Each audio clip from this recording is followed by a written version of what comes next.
ಅಂತ ಪೇಟೆಲಿ ಗ್ರಾಮ, ಗುಡಿಬಂಡೆ ತಾಲೂಕು. ನಮಗೆ ದಲಿತರು ಹೋಗಾಡೋಕ್ಕೆ ಸ್ಮಶಾನಕ್ಕೆ ಹೋಗೋ ದಾರಿಯಲ್ಲಿ ಈ ಥರ ಎಲ್ಲ ರಿಯಲ್ ಎಸ್ಟೇಟ್ ರಘು ಅನ್ನೋರು ಈ ಥರ ಅಡ್ಡಿ ಮಾಡಿಕೊಂಡು ನಮಗೆಲ್ಲ ತೊಂದರೆ ಮಾಡ್ತಾಯಿದ್ದಾರೆ. ನೋಡಿ ನೀವೇ ಬೇಕಾದರೆ ಇಲ್ಲೆಲ್ಲ ನೋಡಿ ಹೆಂಗಿದೆ ಅಂತ. ದಾರಿನೇ ಬಿಡ್ತಾ ಇಲ್ಲ, ತುಂಬ ತೊಂದರೆ ಆಗ್ತಾಯಿದೆ. ಸುಮಾರು ಒಂದು 10 ವರ್ಷಗಳಿಂದ ಇದೇ ಪ್ರಾಬ್ಲಮ್ ಮಾಡ್ತಾಯಿದ್ದಾರೆ ಅವರು.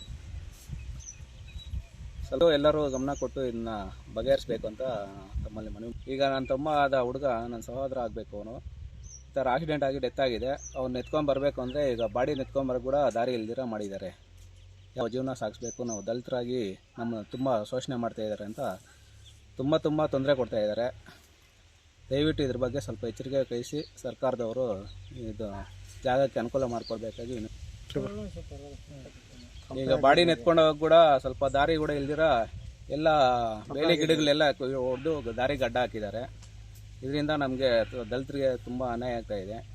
ಅದರ ಸಲುವಾಗಿ ದಾರಿ ಮಾಡಿಕೊಡ್ಬೇಕಾಗಿ ಕೋರ್ತಾ ಇದ್ದೀವಿ. ಒಂದ್ಸಲಿ ಕೋರ್ಟ್ಗೂ ಹೋಗೈತೆ, ಆದರೂ ಅಲ್ಲಿಂದ ಅವರು ರಾಜಿ ಮಾಡ್ಕೊಂಬಂದು ಮಾಡಿಕೊಡ್ತೀವಿ ಅಂತ ದಾರಿ ಹೇಳಿದರು.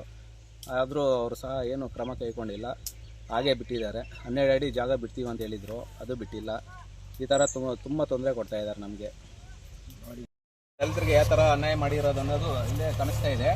ಈ ಥರ ಎಲ್ಲ ರಿಯಲ್ ಎಸ್ಟೇಟ್ ಅವರು ಈ ಥರ ಕಾಂಪೌಂಡ್ ಹಾಕ್ಕೊಂಡು ನಮ್ಗೆ ದಾರಿ ಇಲ್ದಿರ ಮಾಡಿರೋದು ನಿಮ್ಮ ಕಣ್ಣಿಗೆ ಕಾಣಿಸ್ತಾ ಇದೆ. ಬೇಲಿ ಎಲ್ಲ ಹೊಡೆದು ದಾರಿ ಗಡ್ಡ ಹಾಕಿರೋದು ನೋಡಿ. ಯಾವ ಥರ ಹೋಗಬೇಕು, ಬಾಡಿನ ತಗೊಂಡು ಇಲ್ಲಿ ಜಾಗನೇ ಇಲ್ಲ. ಎಷ್ಟು ಕಷ್ಟ ಆಗಿದೆ ಅಂತ ನಮ್ಮ ದಲಿತರಿಗೆ ನಮಗೆ ತುಂಬ ನೋವಾಗ್ತಾ ಇದೆ.